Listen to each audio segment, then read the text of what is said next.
57-year-old Carlos Pinto seemed to be in his own world of peace and quiet, drifting on a makeshift raft in the open sea when the Coast Guard patrol spotted him.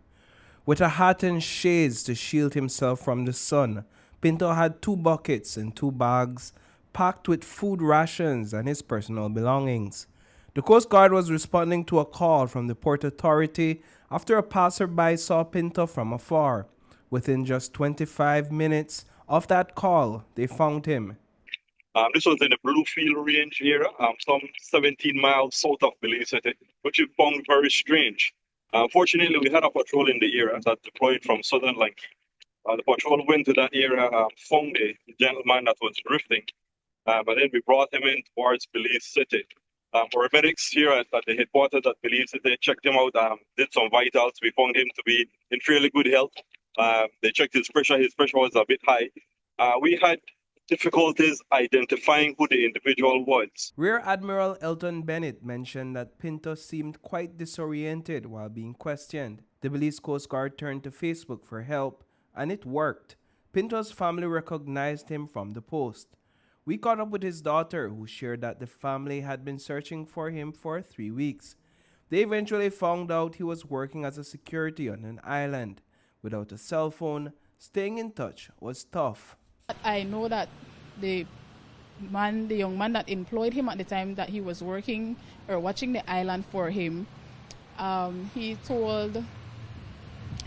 gave me a call right away when he had seen the news, and he said to me, he was working out there with him and he don't know how he ended up out there like that. He said because he was going to return to the island today.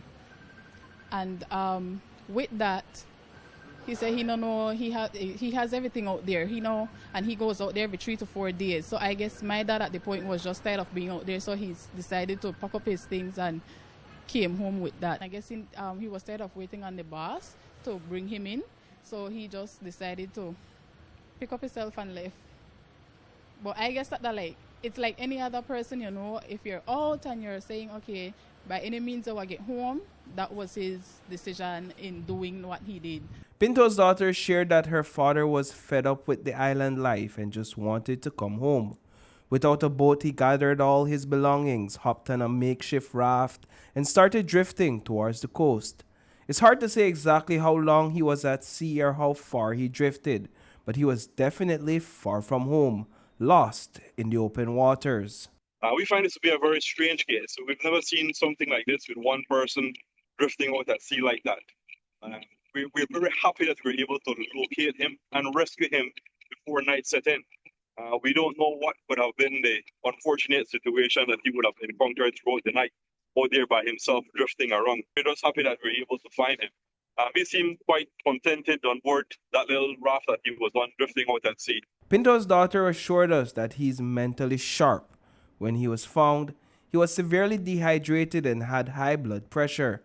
Despite these health concerns, his family is incredibly thankful that he was rescued and is now recuperating at home.